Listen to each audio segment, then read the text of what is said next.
universo mecánico.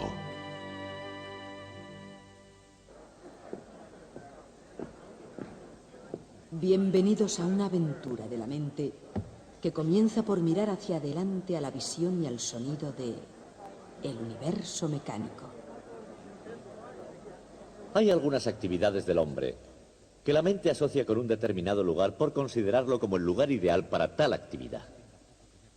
Por ejemplo, yo no soy aficionado al juego, pero si fuera jugador no me metería en un oscuro cuarto trastero a jugar al póker. Mi ideal sería irme a Monte Carlo y allí en su magnífico casino jugar a la ruleta. De la misma forma, si pienso en el tenis, pienso en Wimbledon. Si en carreras de caballos, en Kentucky o Derby. Si en ópera, pienso en La Scala. Y si pienso en física, si quiero estudiar física, el lugar más indicado es Caltech. Y por eso estamos aquí, en el Instituto Tecnológico de California.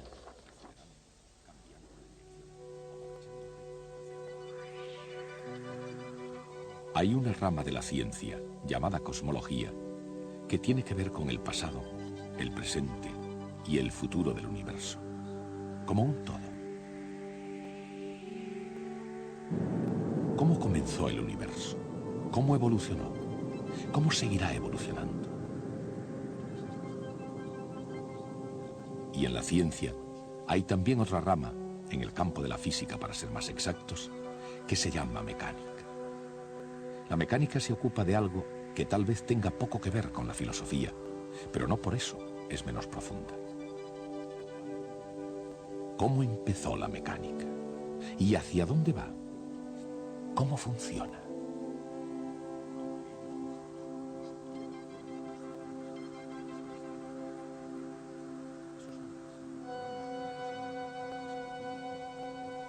Desde la más pequeña partícula hasta el más grande racimo de galaxias, ¿qué es lo que mantiene a todo en movimiento? Acelerando, decelerando, cambiando de dirección o marchando recto hacia adelante. ¿Por qué el comportamiento de las cosas es como es? Tanto si se trata de un sólido como de un líquido, o de un gas, o de una invisible y enigmática fuerza. Exactamente cómo influyen entre sí y por qué. Todas estas preguntas, desde la más simple a la más complicada, no han surgido recientemente. Existían ya desde que hubo hombres para poder planteárselas.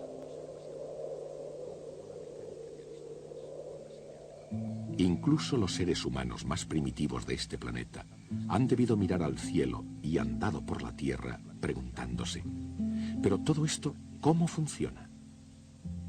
Aunque ellos mismos ni siquiera fueran conscientes de que se lo estaban preguntando.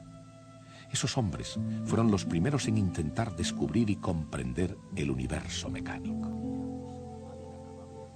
Si existe alguna clave para poder entender el universo mecánico, se encuentra en el campo de las matemáticas. Y en las primeras civilizaciones, los mejores matemáticos que hubo fueron los griegos. Su trabajo dio un fuerte impulso a toda la ciencia. En el estudio del círculo, por ejemplo, trabajaron hasta quedar exhaustos. Y eso fue precisamente lo que dio lugar al número pi. A pesar, o mejor aún debido a tantos descubrimientos geniales, los griegos se quedaron retrasados. Una vez superada la Edad de Oro, concedieron menos importancia a las preguntas que a las respuestas. Así que el mundo, preguntándose demasiado poco, conjugó la mecánica de Aristóteles con las ideas de Platón. Y finalmente, la sabiduría tradicional acabó aceptando el sistema solar de Ptolomeo, según el cual los planetas giraban uniformemente alrededor de la Tierra exactamente en círculos. Eran respuestas en vez de preguntas que no se discutieron hasta el Renacimiento.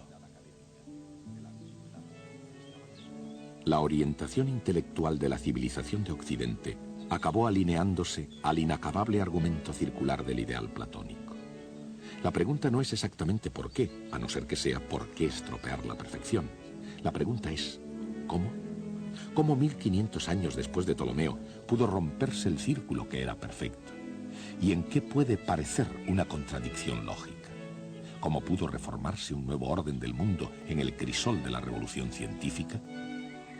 Todo esto dio comienzo cuando un monje polaco extremadamente curioso, Nicolás Copérnico, miró las estrellas y vio las cosas con una luz diferente. En el sistema solar de Copérnico, es la Tierra la que gira alrededor del Sol y no al contrario. ¿Por qué vio Copérnico el universo de esa forma? ¿Y por qué desde un punto de vista científico su opinión hizo que Copérnico fuera el primer revolucionario del mundo? Un puente intelectual que había resistido miles de años comenzó a tambalearse con los vientos de los nuevos cambios. Los pilares de una comunidad académica de la antigüedad estaban amenazados por preguntas peligrosas.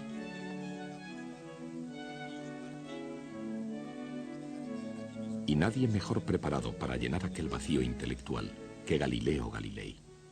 Aunque el pensamiento aristotélico aún era regla para el mundo del Renacimiento italiano, Galileo Galilei fue la excepción a la regla. Pensaba como Copérnico y además tenía la fuerza de sus convicciones.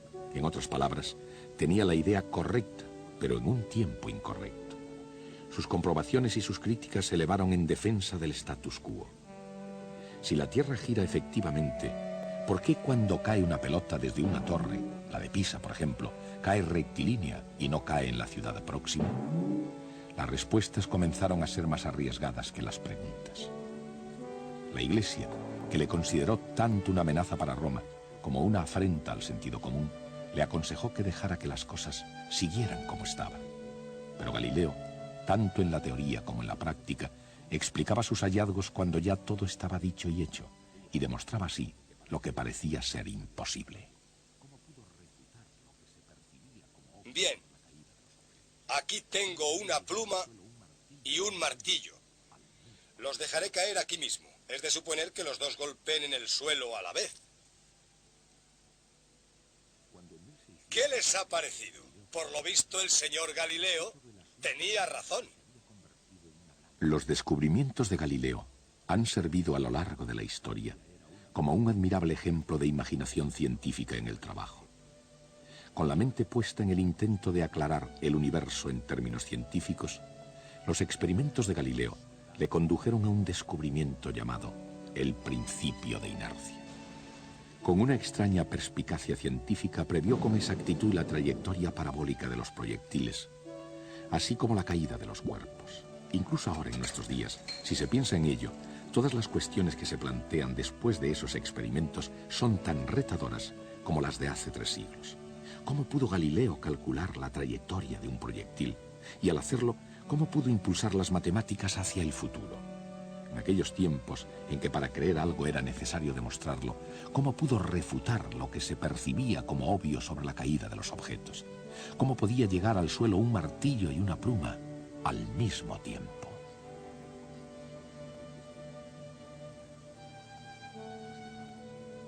Cuando en 1633 Galileo cayó en desgracia, ¿por qué todo el asunto del universo se había convertido en una gran preocupación para todos? En la misma época, cada día era una preocupación para el asombrado matemático Johannes Kepler, un hombre en una constante huida de su propia vida. Una vida de soledad y pobreza, falto de amor y persiguiendo brujas y espíritus inferiores asociados a ellas. Su propia existencia era una especie de desafío. Seguramente ningún otro hombre habrá hecho tantos sacrificios para captar la verdad científica como Kepler. Pero, por otra parte, ningún descubrimiento humano pudo demostrar tanto su verdad como las leyes de Kepler.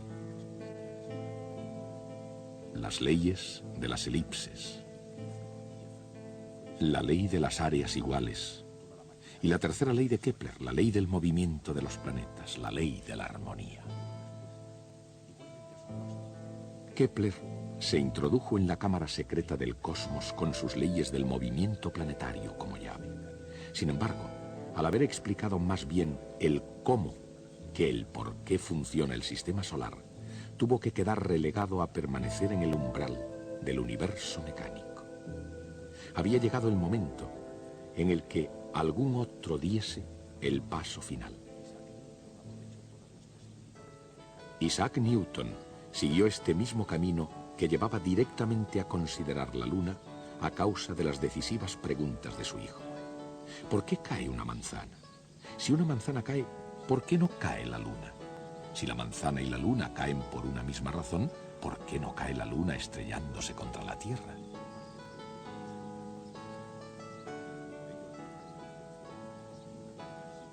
Ante estas preguntas, auténticas cuestiones para toda una vida, Newton se sentó con mucha calma y pieza por pieza fue destruyendo más que reparando toda la maquinaria del universo aristotélico de la antigüedad. Y entonces, con sus respuestas, igualmente asombrosas, creó algo para sustituirlo: el universo mecánico. Un universo mecánico, predictiblemente bien ordenado, que obedecía con precisión a las leyes matemáticas, y con las leyes del movimiento y la capacidad para poder asumir casi todos los retos de la física. Con su ley del movimiento, nada diferente al encuentro de David con el gigante Goliat, Isaac Newton aprovechó todas las posibilidades de la mecánica, armado de una aguda superioridad de fuerzas y un conocimiento muy preciso de las trayectorias. Y la ley de la gravitación universal.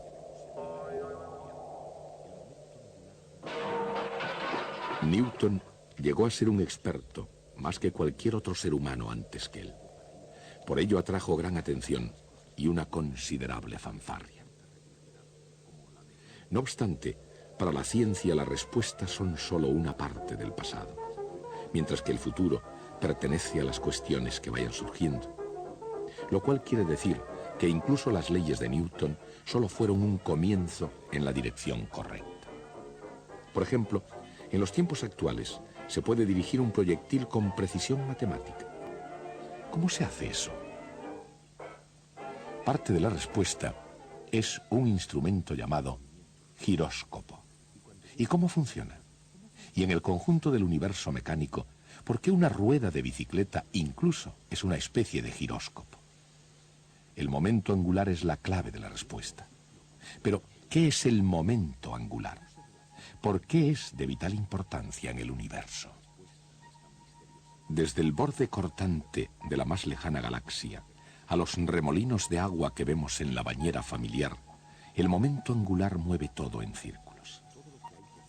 Entre otras cosas, ese movimiento en círculos nos sirve para ir bien de hora. Y pocas cosas nos gobiernan hoy en día con tanta regularidad como la mecánica del tiempo. Pero desde que el hombre lo tiene en sus manos, su preocupación por él apenas es un fenómeno reciente. Lo que, en comparación, sí es muy reciente, es el fenómeno de la exactitud en el tiempo. Se fue aproximando poco a poco, día a día, durante 4000 años, hasta que por fin se llegó al entendimiento del movimiento armónico. ¿Qué es el movimiento armónico? Y cuando llega abajo y arriba, ¿cómo funciona exactamente?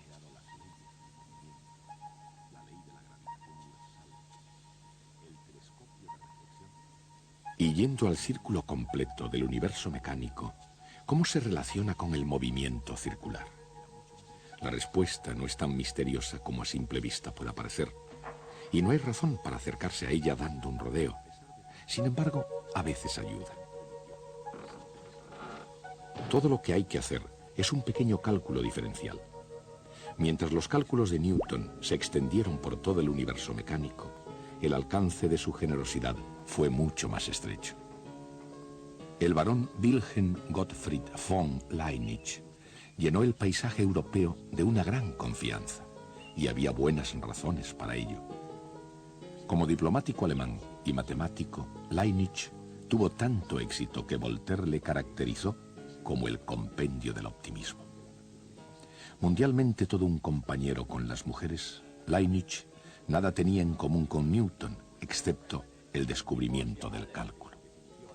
Y con Newton había que ser un poco amable, ya que a fin de cuentas había creado las leyes del movimiento, la ley de la gravitación universal, el telescopio de reflexión, e incluso dio una explicación teórica sobre la luz y el color. La lista de sus incomparables talentos era mucho más extensa aún.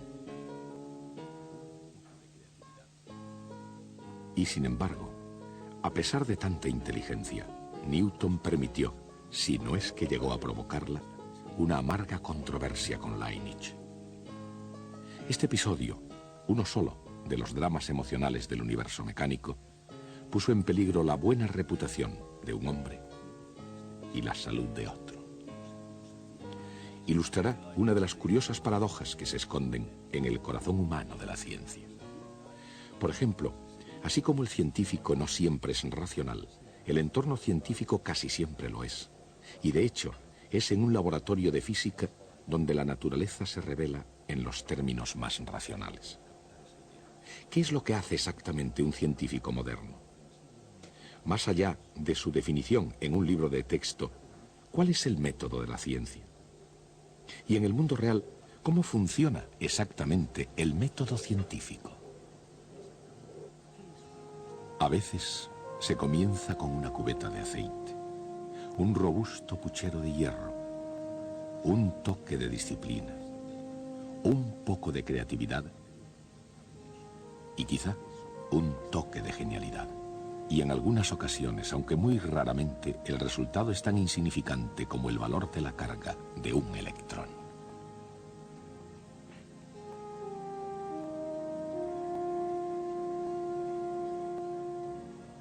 ¿Quién fue este físico y de qué medio se pudo servir para llegar a ser uno de los hombres más famosos de la historia de la ciencia? En el pasado, presente y futuro, los físicos están siempre fascinados por los misterios de la naturaleza. Por ejemplo, por la naturaleza misteriosa de la luz. Luz. Solo poder captar esa idea ha sido algo tan difícil como entender la casi incomprensible inmensidad del universo. La velocidad de la luz ha sido aún más difícil de entender. ¿Por qué tiene un valor específico? ¿Por qué se le llama constante fundamental? Y exactamente, ¿qué es una constante fundamental en la naturaleza? Henry Cavendish conoció la respuesta al medir la constante universal de la gravitación de Newton. Para medirla, Cavendish no solo pesó el extenso imperio británico, él pesó todo el planeta. ¿Cómo pudo hacer eso? Sin duda alguna, no fue jugando al billar.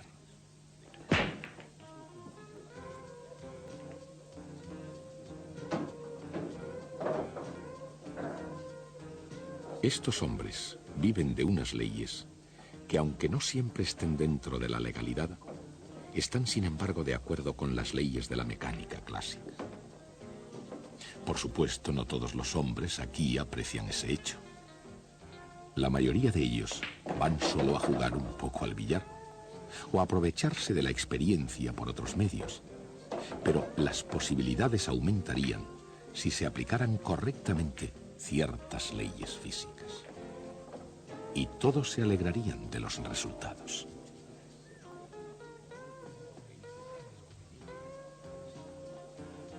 Los efectos dependen de la ley de conservación del momento, que al igual que el juego de billar, tuvo su origen en Francia. A principios del siglo XVII, René Descartes crecía en su amor por las matemáticas considerándolas una criatura de Dios. Como filósofo, buscó una explicación a todos los fenómenos en el mundo. En ese proceso, Descartes no solo concibió la conservación del momento, sino que además descubrió la geometría analítica, y con tal descubrimiento cambió para siempre el campo de la matemática. ¿Y cómo pueden los grandes investigadores científicos acercarse a un terreno desconocido?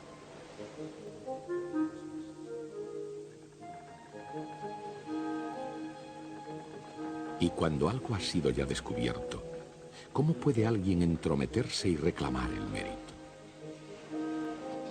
En el campo de la ciencia, desde la electricidad a la mecánica, muchas veces se ha dado el mérito no al primero que hizo un gran descubrimiento, sino al último. Probablemente algo así le ocurrió a James Prescott Joule, que no fue el primero en investigar en el campo de la conservación de la energía. Pudo muy bien haber sido el noveno científico que llegó a la ley de la conservación de la energía. Pero fue Joule, como Cristóbal Colón, quien obtuvo la fama. ¿Por qué?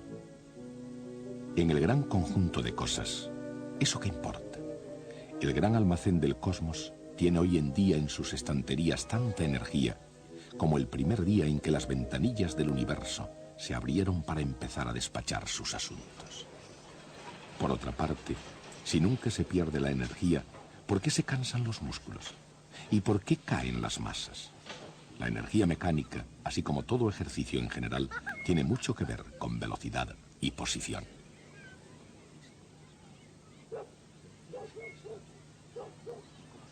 Para una perspectiva diferente de cambio en las posiciones, fíjense en el cambio de rumbo del buque.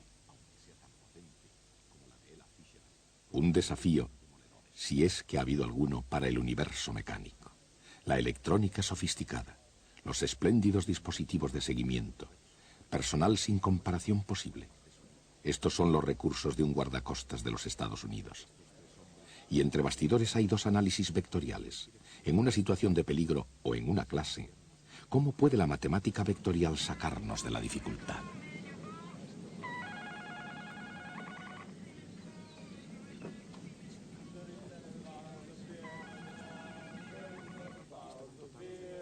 En el serio mundo de la ciencia, la matemática vectorial puede hacer milagros.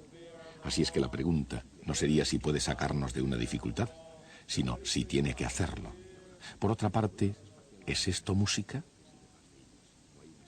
¿O se trata de una grabación en cinta Memorex? Un anuncio comercial ilustra tanto una reproducción excelente como un fenómeno físico de resonancia. ¿Pero qué es la resonancia? ¿Y cómo son sus muchas formas oídas por todo el universo mecánico? ¿Cómo puede una simple voz humana, aunque sea tan potente como la de Ella Fitzgerald, producir tan demoledores efectos? Y en la inmensa atmósfera del universo mecánico, ¿cuáles son otras formas de sonido y de violencia?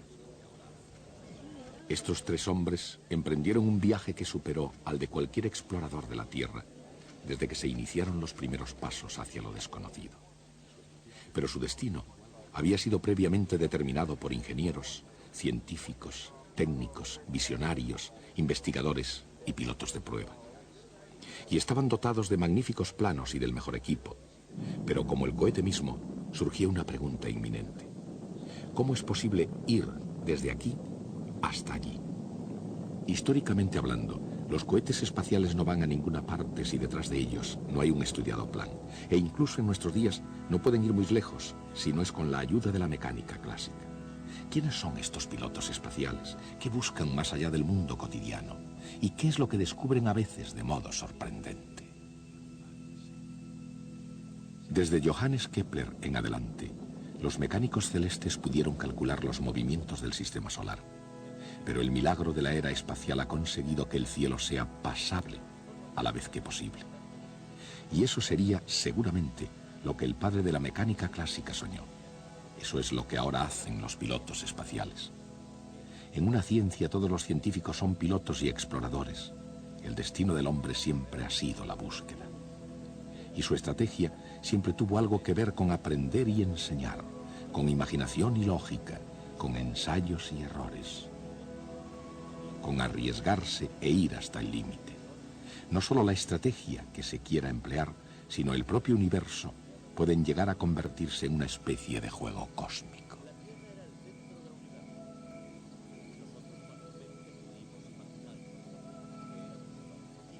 A lo largo de los años ha habido una larga lista de grandes jugadores. Algunos de ellos jugando según las reglas y otros por libre, pero todos ellos compartiendo una necesidad común. Ellos tenían que jugar en serio. Se ha jugado durante mucho tiempo y en cierto sentido, este juego nunca acabará. En mi opinión, nuestra asignatura, la mecánica clásica, forma parte del más importante descubrimiento en la historia de la humanidad. Antes, la visión que nosotros teníamos del universo era la misma que habíamos heredado de los antiguos griegos, especialmente de Platón y Aristóteles. Las esferas de cristal de los cielos eran inmutables, serenas, eternas y perfectas. Y solo aquí abajo, en este mundo inferior, había confusión, decadencia, desorden y muerte. Era una visión destinada a ponernos en nuestro sitio. La Tierra era el centro del universo y nosotros fácilmente pudimos imaginarnos que éramos el objetivo de la creación. Pero llegaron Copérnico y Kepler y Galileo y Newton, y entonces nos encontramos con que estábamos viviendo en una mota de polvo en un rincón perdido del universo. Ni por lo más remoto hubieran pensado Platón y Aristóteles, ni tan siquiera en sueños, en hacernos una cosa así.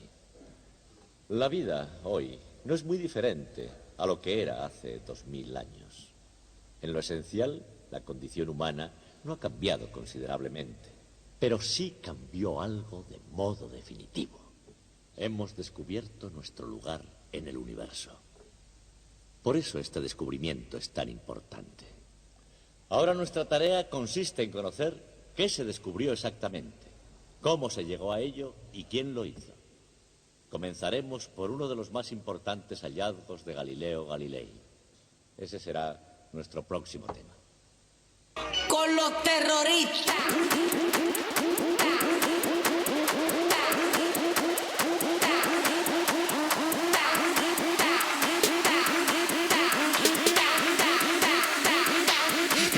Harlem Shake.